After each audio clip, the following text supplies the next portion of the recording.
आज भी हमारा वह भारत दुनिया के गरीब देशों में क्यों गिना जाता है? हिंदुस्तान की जनता इस सवाल का आपसे जवाब चाहती है।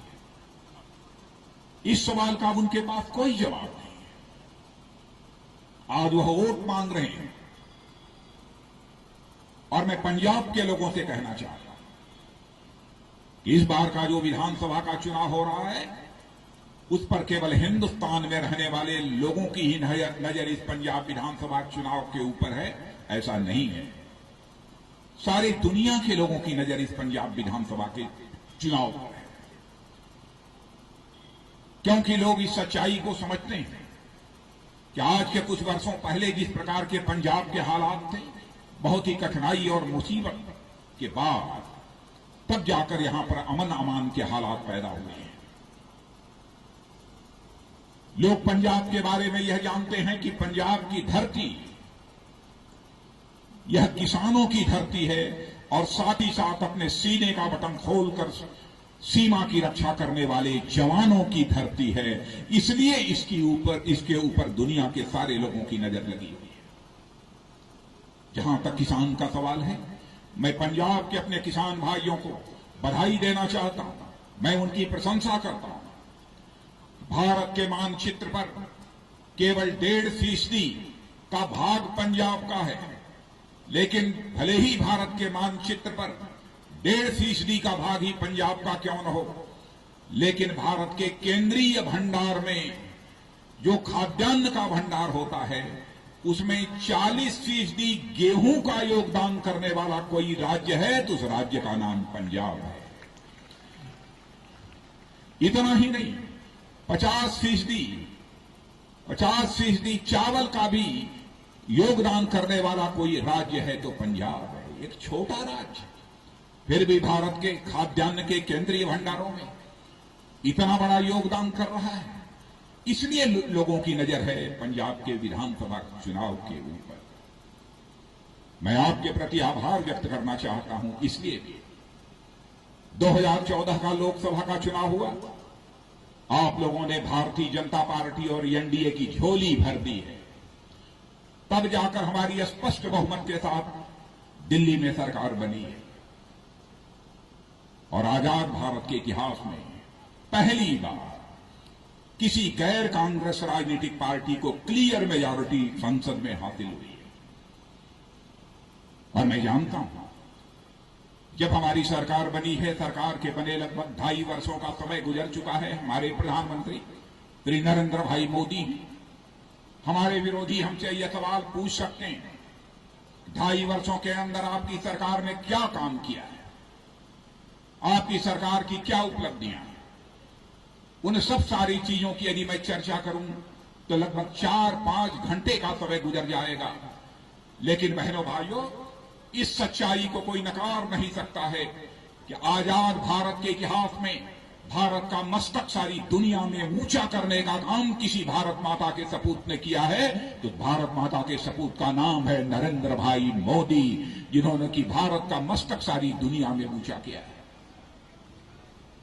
इस सच्चाई को कोई नकार नहीं सकता। इसके पहले की कांग्रेस की सरकारें नहीं, भ्रष्टाचार के उनके ऊपर गंभीर आरोप लगे, लाखों करोड़ रुपए के भ्रष्टाचार के आरोप लगे। लेकिन आज 2.5 वर्षों का समय गुजर जाने के बाद भी कोई उंगली उठाकर नहीं कह सकता है कि हमारी केंद्र की जो सरकार है उस सरकार के किसी भी मंत्री के ऊपर भ्रष्टाचार की कोई दाग भी लगी हुई। काम करने का जहां तक सवाल है, केवल एक उदाहरण मैं आपके सामने पेश करना चाहूंगा। दुनिया में एक से एक धनवान देश हैं, एक से एक ताकतवर देश हैं, लेकिन यहां पढ़े लिखे लोग बैठे हैं, इस सच्चाई को जानते हैं। इस सारी दुनिया में सर्वाधिक तेजी से आगे बढ़ने वाली अर्थव्यवस्था किसी देश की है तो हमारे और आपके देश इस भारत की अर्थव्यवस्था है जो सर्वाधिक तेजी के साथ आगे बढ़ रही है। सभी सच्चाई को स्वीकार करते हैं। इसलिए मैं कहने आया हूं कि दिल्ली में आपने एनडीए की सरकार बनाई है, यहां पर भी शिरोमणि अकाली दल और भारतीय जनता पार्टी की सरकार बनाई है। यही हमारी आप सबसे अपील है। जहां तक पिछली सरकार का सवाल है। मैं दावे के साथ कह सकता हूं कि बादल साहब की सरकार ने जितना अधिक से अधिक हो सका है वह विकास करने की अपनी तरफ से भरपूर कोशिश की है। लेकिन कुछ लोग ऐसे हैं जो बराबर सरकार को बदनाम करने की कोशिश करते हैं और कहते हैं ड्रग का सेवन यहां के नौजवान कर रहे हैं और उसके लिए सरकार को जिम्मेदार ठहरा रहे हैं। मैं आज भारत सरकार का गृह मंत्री होने के नाते आपको यकीन दिलाकर जाना चाहता हूं बहनों भाइयों, ड्रग का यहां तक सवाल है, एक बार हमारी फिर श्रोमणी अकाली दल भारतीय जनता पार्टी की सरकार बनाइए, बड़ी से बड़ी हस्ती क्यों न होगी, यदि बीच में आने की कोशिश करेगी अथवा जो भी ड्रग को बढ़ावा देने की कोशिश करेगा उसकी मैं खाट खड़ी कर दूंगा। मैं पंजाब की जनता को यह भरोसा और विश्वास दिलाकर मैं जाना चाहता हूं। और एक सज्जन है कांग्रेस पार्टी के, नया वर्ष न्यू ईयर मनाने के लिए विदेश में चले गए और वहां से लौटने के बाद उन्होंने कह दिया पंजाब के नौजवान ड्रग का सेवन करते हैं, ड्रग का उपयोग करते हैं। हिंदुस्तान के कई राज्यों में ऐसे लोग होंगे जो करते होंगे, केवल पंजाब के जवानों को बदनाम करने की कोशिश की गई है। जिस पंजाब का जवान भारत के लिए खाद्यान्न पैदा करने का काम करता है और भारत की सीमाओं की सुरक्षा भी करता है, सभी जवानों के लिए कह दिया। मैं समझता हूं कि पंजाब के लोगों के साथ मेरे बहनों भाइयों यह इंसाफ नहीं किया है लोगों ने, यह नहीं चलेगा। मैं जानता हूं हमारा पड़ोसी देश है, आपके ही पड़ोस में पाकिस्तान है, ऐसी नापाक हरकतें करता रहता है, स्मगलिंग होती रहे, ड्रग भारत में पहुंचता रहे, आतंकवादी गतिविधियां भारत में चलती रहे, भारत टूट जाए, भारत बिखर जाए, यही पाकिस्तान चाहता है। लेकिन आपने देखा होगा उरी में जिस तरीके से आतंकवादियों ने हमला किया, उसके बाद हमारे सेना के जवानों ने जो करिश्मा किया है, हमारे प्रधानमंत्री ने जिस दृढ़ निश्चय का परिचय दिया है, हमने सारी दुनिया को यह संदेश दे दिया कि हम उस पार भी मार सकते हैं और इस पार भी मार सकते हैं। यह संदेश देने में हमने कामयाबी हासिल की। हमने संदेश दे दिया भारत अब कमजोर भारत नहीं रहा है, भारत एक ताकतवर भारत है, कमजोर भारत नहीं है। आपने देखा होगा टेलीविजन के पर्दे पर सितंबर महीने में मैं भी पाकिस्तान गया, वहां एक सम्मेलन था ब्रिक्स का, उस सम्मेलन में भाग लेने के लिए गया। पहले मैं नहीं आने वाला था, मैंने कह दिया कि हमारे राज्य मंत्री वहां जाएंगे, लेकिन 2 दिन पहले ही मुझे खबर मिली कि वहां पर भारत विरोधी नारे लगाए जा रहे हैं, आतंकवादी उसका नेतृत्व कर रहे हैं, हमारे खिलाफ भी नारेबाजी की जा रही है कि गृह मंत्री को हम पाकिस्तान की धरती पर नहीं आने दें। तब मैंने अपने अधिकारियों को कहा यदि वहां का आतंकवादी धमकी दे रहा है तो डंके की चोट पर अब हमारा राज्य मंत्री नहीं जाएगा, बल्कि मैं खुद पाकिस्तान की धरती पर जाऊंगा। और बहनों भाइयों, पाकिस्तान में गया और आपने देखा होगा उस सम्मेलन में पाकिस्तान की धरती पर ही खड़े होकर, पाकिस्तान की धरती की छाती पर होकर मैंने कहा, ऐ पाकिस्तान, आतंकवादी गतिविधियों को बंद करो, आतंकवाद को प्रश्रय देना बंद करो। आतंकवादी आतंकवादी होता है, न कोई अच्छा आतंकवाद होता है, न बुरा आतंकवाद होता है। 2 टूक शब्दों में यह जवाब पाकिस्तान को मैंने उस समय दिया। जहां तक पाकिस्तान का सवाल है, पाकिस्तान हमारा पड़ोसी देश है। हमारे आदरणीय अटल बिहारी वाजपेयी जी भी कहा करते थे, जिंदगी में दोस्त बदल जाते हैं लेकिन पड़ोसी नहीं बदलता। हम भी पड़ोसी के साथ अच्छे रिश्ते चाहते हैं। आपने देखा होगा कि अटल बिहारी वाजपेयी जी ने अपने पड़ोसी पाकिस्तान के साथ बेहतर रिश्ते बनाने के लिए कितनी कोशिश की, और आज के हमारे प्रधानमंत्री श्री नरेंद्र भाई मोदी ने जिस दिन शपथ ग्रहण समारोह था उस दिन सारे पड़ोसी देशों के राष्ट्राध्यक्षों को दिल्ली में आमंत्रित किया शपथ ग्रहण समारोह में। क्यों आमंत्रित किया? क्योंकि उनके साथ हम अच्छे रिश्ते बनाना चाहते हैं, इसलिए आमंत्रित किया। लेकिन हमने केवल हाथ मिलाने के लिए उन्हें नहीं बुलाया था, बल्कि उनसे दिल के साथ दिल मिलाने के लिए उन्हें हमने आमंत्रित किया। लेकिन उसके एवज में हमें मिला क्या? लेकिन आपको यकीन दिलाना चाहता हूं कि आपका मस्तक हम लोग किसी भी सूरत में झुकने नहीं देंगे। आपका समर्थन चाहिए, आपका विश्वास चाहिए। लेकिन इस समय कांग्रेस और आप, दो राजनीतिक पार्टियां जिस प्रकार की हरकत यहां पर कर रही हैं, सरदार प्रकाश सिंह जी बादल, हो सकता है उनसे किसी की कोई शिकायत हो सकता है किसी बात पर बादल साहब से किसी की नाराजगी हो सकती है। लेकिन कौन इस सच्चाई को नकारेगा कि सारे हिंदुस्तान में एक बड़े राजनीतिक कद का सम्मानित नेता यदि कोई पंजाब की धरती का माना जाता है तो उसका नाम है सरदार प्रकाश सिंह बादल।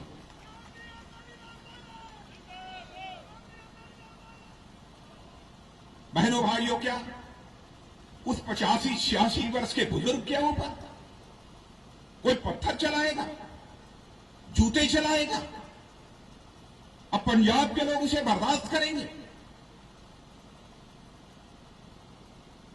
क्या यही इंसानियत है? आपकी नाराजगी हो सकती है, आप वोट मत दीजिए, लेकिन आप किसी को गाली देंगे?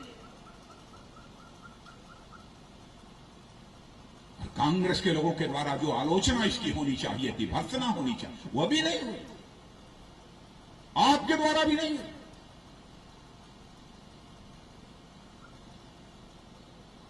पंजाब भारत की राजनीति में प्रकाश सिंह बादल के कारण पंजाब की एक पहचान भी है। हम इस सच्चाई को नकार नहीं सकते।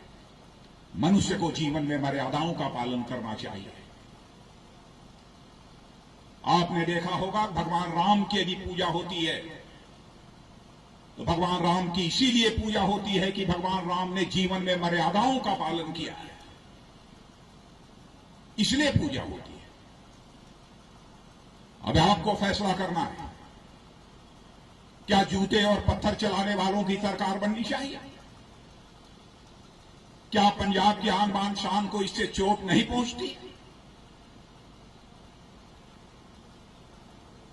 अजीबोगरीब हालात पैदा कर दिया है यहां।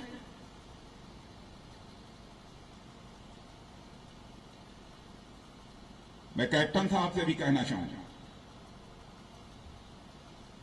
वैसे मैं व्यक्तिगत किसी के रूप में कभी कुछ बोलता नहीं हूं,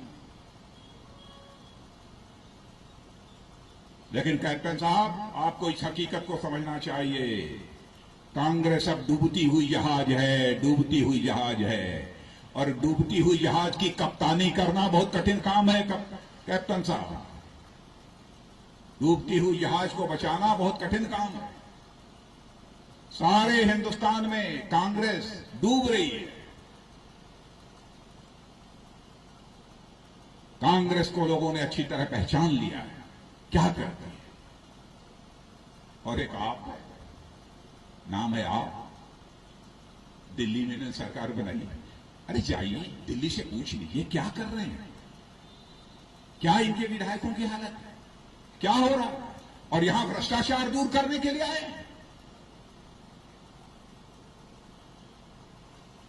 मुझे लगता है कि आप आम आदमी पार्टी भी अपनी साइज से कुछ ज्यादा प्राप्त करना चाहती है, यह हालत हो रही है।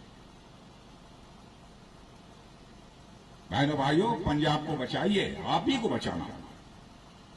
फिर से ऐसे हालात यहां न पैदा हों जो कांग्रेस की हुकूमत में पैदा होते रहे।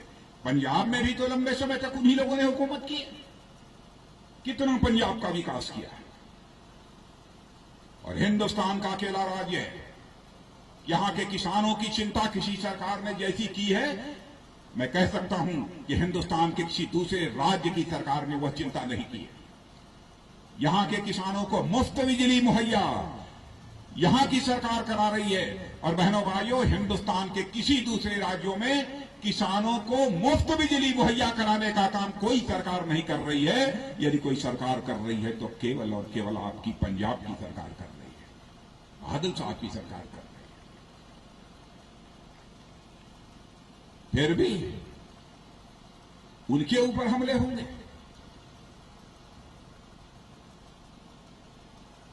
इसलिए मैं आप सबसे समर्थन की अपील करने आया। उन्होंने किसान की चिंता की है, जवान की चिंता की है। ओआरओपी का जहां तक सवाल है, मामला 30 वर्षों से चल रहा था, क्यों नहीं कांग्रेस की सरकार ने इसे पूरा किया? मैं कैप्टन साहब से पूछना चाहता हूं, मैं कांग्रेस के नेताओं से पूछना चाहता हूं, ओआरओपी की हमारे सेना के जवानों की मांग को क्यों नहीं पूरा किया? बहनों भाइयों, उस मांग को यदि किसी ने पूरा किया है तो हमारी जो दिल्ली की सरकार आई है मोदी जी के नेतृत्व में, उस सरकार ने पूरा किया। हम समझते हैं किसानों की अहमियत को, हम समझते हैं जवानों की अहमियत को, इसलिए हम कह रहे हैं। और इसके पहले भी मुझे बतलाया गया, क्योंकि मुझे कोई बहुत ऐसी जानकारी नहीं थी, बतलाया गया कि गरीबों के लिए ये 2 रुपये किलो गेहूं, नीला कार्ड जिनके पास था, 2 रुपया किलो गेहूं और 20 रुपये किलो दाल। माने देश के किसी राज्य में कोई नहीं देता।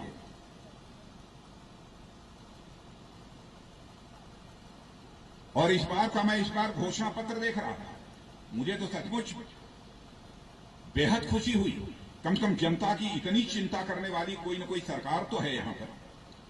मैं देख रहा था कि यहां पर हर परिवार को रोजगार मुहैया कराने का वादा, यदि हम सरकार बनती है तो हर परिवार को रोजगार मुहैया कराया जाएगा, हर गरीब को घर देंगे और नीला कार्ड धारकों को मिलेगा हर माह 5 किलो चीनी। और उसमें अजूबी बात, करिश्माई बात तो यह है कि 2 किलो घी भी मिलेगा। यानी बादल साहब इस सच्चाई को समझते हैं, केवल गेहूं चावल खाने से हमारा जवान मजबूत नहीं हो सकता, ताकतवर नहीं हो सकता, उसके बाजुओं में ताकत नहीं आ सकती। जब तक हमारा पंजाब का जवान घी नहीं खाएगा तब तक वह भारत के सम्मान की सुरक्षा नहीं कर पाएगा। इसलिए 2 किलो घी भी मुहैया कराने की बात कही है। दलित, पिछड़े व गरीब परिवारों को 5 से लेकर 8 मराले का प्लाट देने का भी फैसला किया। छोटे किसानों के कर्जे माफ करने का फैसला किया। और किसान आमदनी कमीशन, बहनों भाइयों, भारत सरकार में कृषि मंत्री रहते हुए मैं आपको याद दिलाना चाहता हूं, आदरणीय अटल बिहारी वाजपेयी जी भारत के प्रधानमंत्री थे, उसमें मैं कृषि मंत्री था। पहली बार आजाद भारत के इतिहास में मैंने अनुरोध किया आदरणीय अटल जी से, किसानों के कर्ज पर ब्याज, सूद या कम होनी चाहिए। और भारत के इतिहास में पहली बार किसानों के कर्ज पर ब्याज में जो है कमी की गई थी। गरीब परिवारों के लिए भी, बेटियों के लिए पीएचडी तक की शिक्षा मुफ्त दी जाएगी, यह भी सरकार ने घोषणा की है। और इतना ही नहीं, पूर्व सैनिकों के बच्चों को मुफ्त में शिक्षा दी जाएगी, यह भी हमें श्रोमणी अकाली दल और भारतीय जनता पार्टी का यह फैसला है। और हमारे पत्रकार मित्रों के लिए भी ग्रुप हाउसिंग स्कीम की भी बात घोषणा पत्र में की गई है। ऐसे कई महत्वपूर्ण कदम इस सरकार ने उठाए। और जहां तक पंजाब का प्रश्न है, यहां सिख भी रहते हैं, हिंदू भी रहते हैं। बहनों भाइयों, मैं इस सच्चाई को स्वीकार करता हूं, भारत की संस्कृति, भारत की विरासत, भारत की कल्चर को बचाने में सबसे बड़ा योगदान है तो हमारे सिख भाइयों का है। इस हकीकत को मैं स्वीकार करता हूं। मैं भूल नहीं सकता उस महाराजा रणजीत सिंह को, जिस महाराजा रणजीत सिंह ने यदि स्वर्ण मंदिर के ऊपर स्वर्ण का छत्र लगवाया था, तो वहीं पर काशी, वाराणसी के काशी विश्वनाथ मंदिर पर भी स्वर्ण छत्र लगवाने का काम किया था तो महाराजा रणजीत सिंह ने ही किया था। बहनों भाइयों, इस अपनी विरासत को किसी भी सूरत में भूलने नहीं। यह गुरुओं की धरती है, गुरु गोविंद सिंह की धरती है, गुरु नानक देव की धरती है। इतना ही नहीं, बाबा बंदा सिंह बहादुर की यह धरती है, सारे गुरुओं की धरती है। यदि हम भारत को विश्व गुरु बनाना चाहते हैं तो जब तक गुरुओं की धरती इस पंजाब का विकास नहीं होगा तब तक भारत विश्व गुरु नहीं बन सकता है। इस हकीकत को भी हम अच्छी तरह समझते हैं।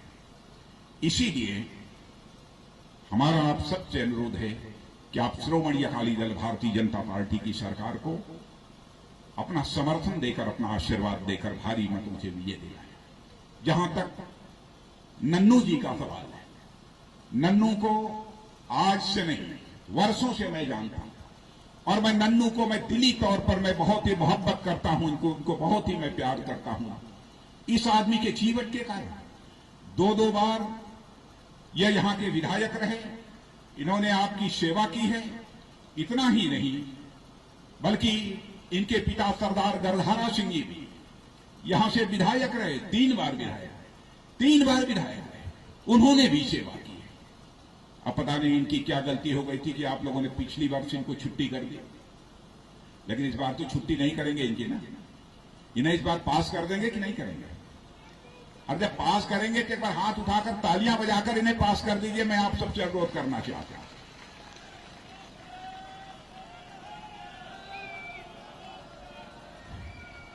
और अभी नन्नू जी मुझे बतला रहे थे यहां पर फिरोजपुर में फ्री होल्ड क्षेत्र घोषित करने की मांग हो रही है।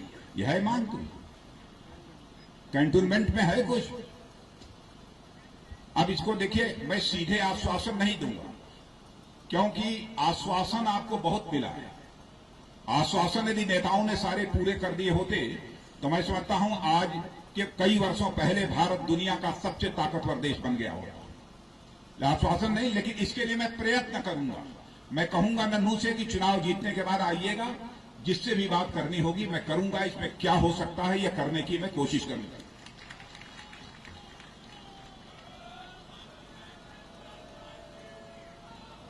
और एक मांग है स्थानीय पासपोर्ट कार्यालय की। पासपोर्ट कार्यालय चाहिए। नन्नू जी की जिम्मेदारी बनती है, चुनाव जीत कर आएंगे, जिससे भी बात करनी होगी मैं बात करूंगा। मैं डिफेंस मिनिस्टर को भी कहूंगा, जिससे भी होगी। फिरोजपुर से घरेलू वायु सेवा, यहां पर है कुछ रनवे है कि नहीं? अभी है ही नहीं, तब मैं भी चुप रहूंगा। अभी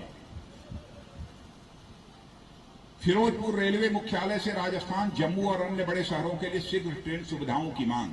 इसमें क्या हो सकता है? ये आएंगे तो मैं रेल मंत्री से इस पर जरूर बात करूंगा। जितना मैं कह रहा हूं, मेरा वाक्य नोट किए रहिएगा। इन संबंध में मैं बात करूंगा उनसे, मैं परसों करूंगा कि यह काम होना चाहिए। सीमा पर तारबंदी को 0 लाइन तक बढ़ाया जाए, जिससे किसानों को खेती में कोई समस्या न हो। यह भी है कोई समस्या? यह है उधर के लोग है समस्या ये? तब से देखेंगे। ये तो हमारे ही जिम्मे है, ये तो हमारे जिम्मे देखेंगे। इसलिए अब इससे